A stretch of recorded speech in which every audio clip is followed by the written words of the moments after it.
Hey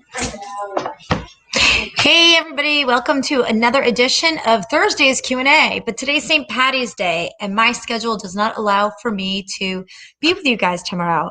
So what better day than to be with you but St. Patrick's Day? Now, of course, with a name like Haggerty, I get to say I'm really Irish. Everybody else gets to wish they were Irish on St. Patty's Day. There are a few reasons why St. Patty's Day is very special to us. Or to me personally, not just because it's an Irish holiday. It's also the day my husband asked me to marry him. I think it was 7 years ago that he asked me. I don't really remember. But he did propose to me on St. Patrick's Day. So this way I would never forget what day he asked me to marry him. And I think he also did that so he wouldn't forget what day he asked me to marry him. So that's one reason why the day is special. Another reason why the day is special for me and for Haggerty Dog Training in a way, but anyway. 1 year ago today, we were shut down. Governor Murphy shut down all non-essential businesses.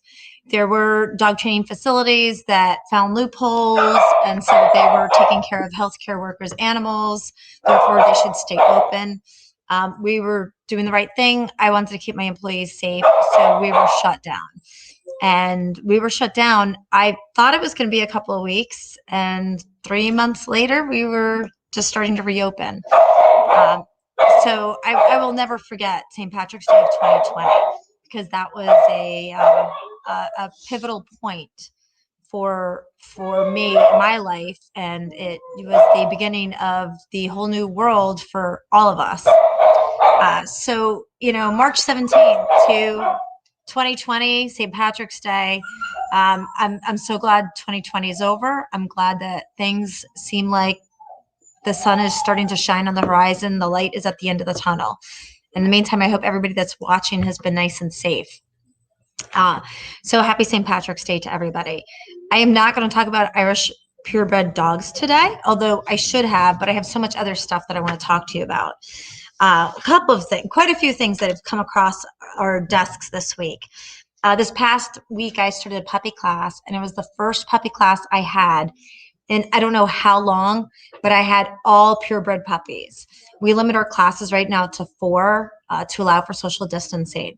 We had a puppy Cocker Spaniel, a Doberman Pinscher, a German Shepherd, and oh my gosh, I'm drawing a blank. Oh, a Standard Poodle. How could I forget? The 4th one is Oliver, a Standard Poodle. It was pretty neat to see 4 purebreds in my group class because usually we have a lot of rescues, a lot of doodles, lots of doodles. That's a little bit what I want to talk to you about today. I see it on a regular basis. Moms going on to the moms group, the Bergen County moms, Oakland moms, Wyckoff moms, whatever it is, whatever town you live in, whatever state you live in, I'm sure it's the same thing on your mom's group or your town group. Oh, it's time for me to get my 8-year-old child a dog. What dog should I get? And you'll have 80 people respond. Oh, we have a doodle this. It's the greatest dog ever. That's what you should get. Oh, we have this dog. You should get this. We have this dog. You should get that.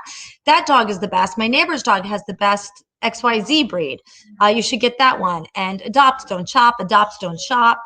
No purebreds. Don't get a purebred. Get a mixed breed. Everybody, everybody has an opinion. Just like everybody has a tushy, everybody has an opinion. And I look at these sometimes and I kind of roll my eyes because 99% of the advice out there is terrible advice. Now, why is it terrible advice? I'll tell you why. You're asking the wrong crowd of people. You're asking the average dog owner what breed of dog you should bring into your family. That is a very personal decision in the sense that you have to find the right breed for you. What's the right breed for me is not right for the woman next door, and it's not right for the man across the street from me. Everybody has a different lifestyle. Everybody has different wants and needs, and everybody has different management positions on how to take care of their dog, how much time they want to spend taking care of their dog, how much time they want to maintain. And when I say take care of their dog, I'm not talking about just food and water. I'm talking about grooming. Somebody who wants a dog that doesn't require frequent trips to the groomer, don't get a Standard Poodle. And if you think doodles don't require a lot of grooming, they do require a lot of grooming because if you don't groom their coat, it's going to become matted. And guess what? It's going to have to get shaved down, and it's going to cost you $150. So, be careful where you're going for the advice. Call your local trainer, call vets, call groomers. Find out what the truth is about that kind of dog that you're wanting to get. Everyone says, oh, don't get a rescue, or I'm sorry, don't get a purebred, get a rescue. The amazing things about purebred puppies is that if you go to a good breeder, you're going to get a well-socialized dog. You don't have to worry about whether your town is in a lockdown to get the dog socialized, because that breeder has already done a lot of that. You're going to have health clearances. You're going to know what the temperament is going to be on that dog. And when you rescue a young puppy, or when you purchase a purebred puppy, you have a pretty good idea of any problems you're going to have. With a rescue dog, you don't know. Half the time you're given a story that's not completely accurate either on the dog's history. So that works against you. And not all mixed breeds are the same. Just one person's mixed breed is not going to be the same as another mixed breed. I had a 17-year-old mixed breed. He lived 17 years. He was healthy. He was sick one day in his life. And that's when my ex-husband gave him some steak. That was it. I see pitties all the time. They have skin problems. They have allergy problems. Just because you're getting a mixed breed doesn't guarantee that you're not going to have health problems with the dog. It also doesn't guarantee that you're not going to have temperament problems with the dog. So be really cautious, just like you wouldn't ask your neighbor or your plumber or your landscaper, how should the doctor perform your heart surgery? You would ask a cardiac surgeon. Don't ask just random people down the street. Oh, hey, Larry, it's so good to see you on here. Don't ask random people down the street, what kind of dog you should get, because they don't know what they're talking about. I mean, there's no other nice way to put it, but they really don't have the information that you need to get. They don't have the information that you need that's pertinent to making a good decision. So refrain from asking your local, Facebook group, because that's not the place to go. If you want to figure out what kind of dog to get, call a vet, call a groomer, call a dog trainer, because we see the worst of the worst and we see the best of the best. And we're going to give you an honest opinion. We don't have a puppy to sell you. So we're not going to tell you, oh, how perfect this puppy is. Oh, and by the way, for you only today, it's $1,000. Now that brings me to the next point.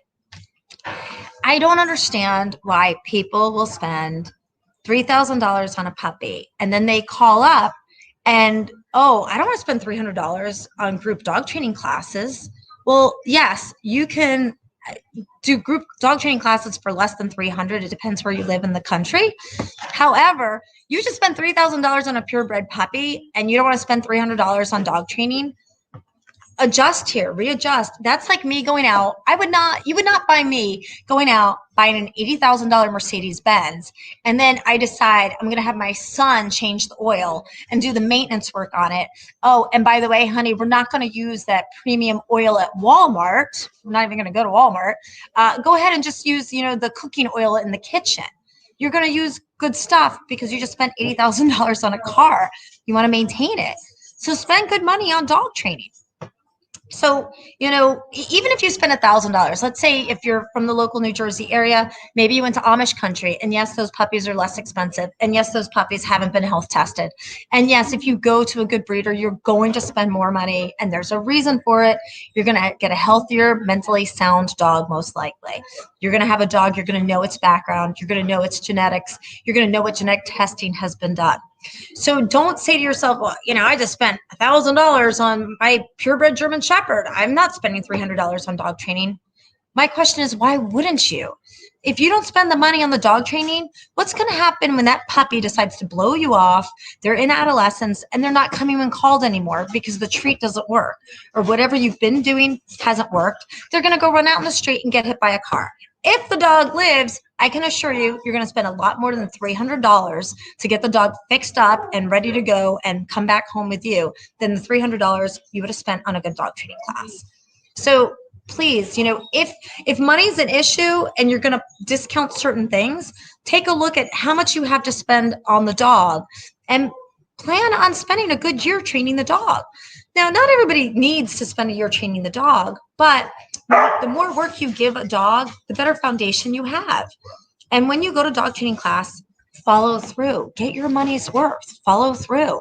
That is super important. So, I can't emphasize that enough.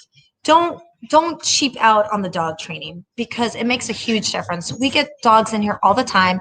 They come in as young puppies. The owners think, oh, he'll spend a couple of weeks with you and boom, he's perfect. No, that's not going to happen. We've had a lot of people who they sign up for dog training, and then what ends up happening is, they start doing a lesson or two. No, you know what? He's good. I don't want to do any more training. Or, I've done the puppy class. I'm good. And then what ends up happening is the dog goes into adolescence. And then we had this situation a couple of months ago. This woman, I kept saying to her, I said, you have to stick with the training. You have to stick with the training. No, I think we're good. I don't think we need to do anything. Sure enough, she calls back. She cancels out her day school appointment. She said, I think I'm just going to do private lessons and I'll just call you when I need you. She's sitting, she's coming when called. Well, yeah, she's a 4-month-old puppy. She's doing everything you want her to do. But what ends up happening is that 4-month-old puppy grows up to be 6 months. And you know what? It's like a teenager. They don't give a rip about what you want anymore. They want to go, fly the coop and do their own thing. And this woman called back and she said, I think it's time to get her into training. When's the soonest I can get her in? Well, at that point, it was May. Well, why can't I get her in sooner? Well, because you canceled and now dog trainers are busy. And now you have to wait longer. So be the smart person that we do get. We get people who are super smart. They call us and they say, the puppy hasn't been born yet.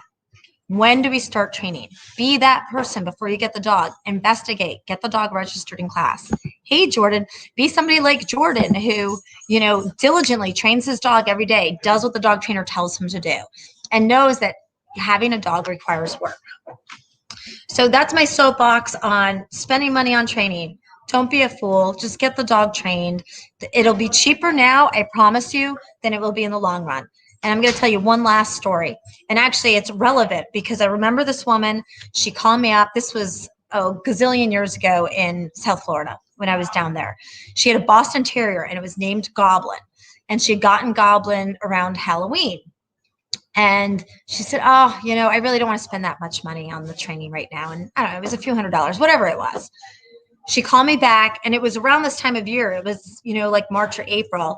And she said, well, the dog ate my brand new leather sofa. I was like, ouch. How much did that cost? And now I have to get a new sofa. And now it's time I train the dog. Oh, and by the way, how much is it? And I told her. She said, oh, your price went up. Yes, it went up in the last 5 months. So not only did she have to replace the sofa, she spent more money on training. Had she done the training when she first called me, she probably would not have had to replace that sofa. So, just bite the bullet. I promise you the training will pay off later on. So the other thing I wanted to talk to you about, 72, I want to just run this statistic past everybody. Someone told me yesterday that shelters are anticipating a 72% return of dogs into the shelters once everyone starts going back to work. That's a huge number. And I'll tell you what, if you go out and get that dog trained now, that pandemic puppy you got, you are not going to have to be part of that 72%. So I implore you, go ahead, bite the bullet. Go spend a few $100s on a group class. I don't care where it is. I don't care if it's a big box store. I don't care if it's the fanciest dog trainer in town. Just start working your dog. You will be amazed at what your dog can do for you. Jordan even said, if he didn't train every day, my dog would be a wild animal. And he thought so too. He didn't have to train right away. And John in Texas, happy St. Me Day. That's right, because John to me is Patrick. That's my cousin Patrick. And I've always called him Patrick. So yes, Patrick, happy St. Patty's Day to you. I love you. Okay. And John Davis, my friend in Ocala, Florida. I can't wait to see you very, very soon. And Tom, I'm so glad you're here. Thanks for joining me, guys. So a couple of questions that came on. I have one note that I don't remember what it meant. It said, I know what it is. Dogs on TV. All right. So we had a lady that called the other day, and Nancy kind of told me what the story was. And it was sort of like, it was one of these phone calls that every dog trainer has gotten. And, my dog has, an aggression problem. Can you fix it? Well, yes, we recommend this, this, this, and this. Well, gee, I watched, latest guru dog trainer on TV last night. And the dog had the same problem and he fixed it in 45 minutes. It's like, no, that's TV. You have to understand when you have big problems like aggression, it's not wave the magic wand and voila, the problem is gone. Believe me, my life would be easier if I could just wave a magic wand and sprinkle some fairy dust and your problems be solved with your dog. Life would be so much easier. And dog training would be cheaper too, but unfortunately it doesn't work that way. So if you're watching TV at home and you're watching dog trainers or you're watching YouTube, I mean, some YouTube videos are very real. Some may not be.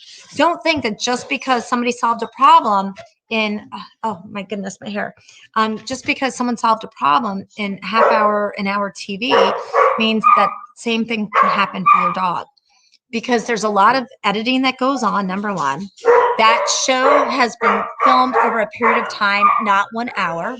I remember I had a woman many years ago, and it was when Caesar was first on. So it was, I guess I'm going to say the late 90s, maybe early 2000s. I was in South Florida, and she had a Vizsla that had a serious dog aggression problem. And that dog, she came over from Sarasota. I was in Jupiter at the time. And she came over and I said, look, when you pick him up in 3 weeks, I ran down the line. I said, this is what you're going to have to do. This is what you're going to be able to do. And this is what you cannot do. So she came, she picked him up 3 weeks later. And I said, look, this is your homework. You're going to have to come back in a couple of weeks. And these are the things you can do. I repeated everything I had told her up front. And she said, I don't understand. I thought the problem would be gone by today. And can somebody make Benji be quiet, please? Thanks. I thought the problem would be solved by now. No, I told you it wouldn't. She said, well, Caesar does it in a half an hour. No, he doesn't do it in a half an hour. Like Caesar's good. You know, he's not that good. You have to take a step-by-step approach. Just like it takes some time for your teenagers. If you have a teenager at home, you can remind them, please and thank you 30,000 times a day. And over the course of their lifetime, probably 100,000 times a day until they're 18 and they go out. You know what? You're not solving that please and thank you problem, them not saying it in 30 seconds or less. Same thing with problems like dog aggression. It doesn't take 30 seconds or less. We wish it all did, but it doesn't.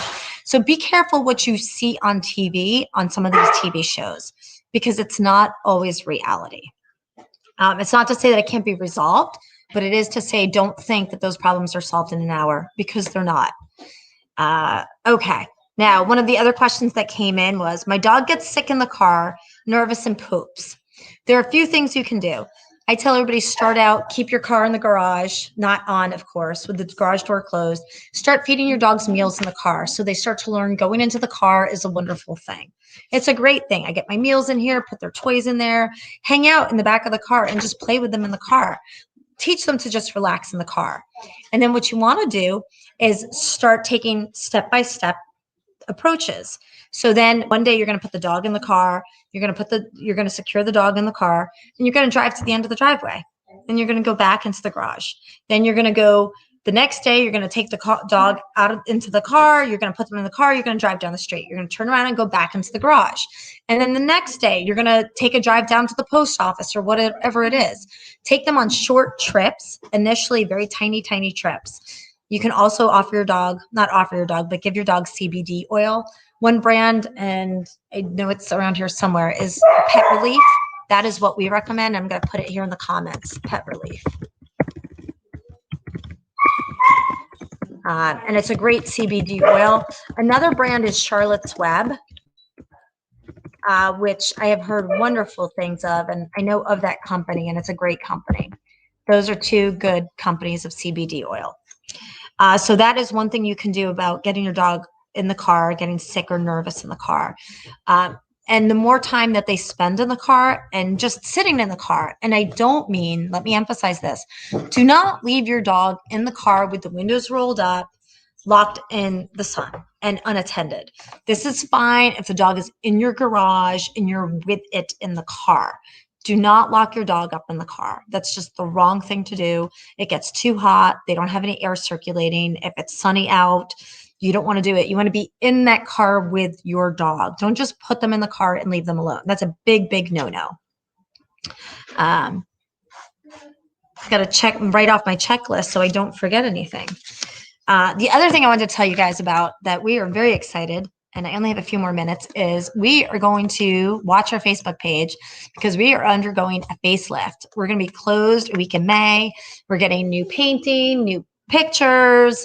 We're going to have new signage for the front door. We're putting in new floors. The place is going to look fantastic. And I'm so excited. And I can't wait to have a party and let everybody come and see the place under with its new facelift.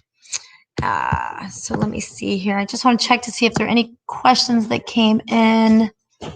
So one thing I wanted to comment on also is we had gotten a phone call from a woman who her puppy had been nipping a lot. And it sounded like it was just puppy nipping.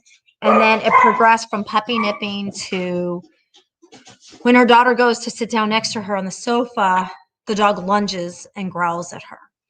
And of course, now it's a problem. And, I explained to her, she was going to have to wait. And she said, I'm at the point now where I want to give up this dog. I'm just ready to give up the dog.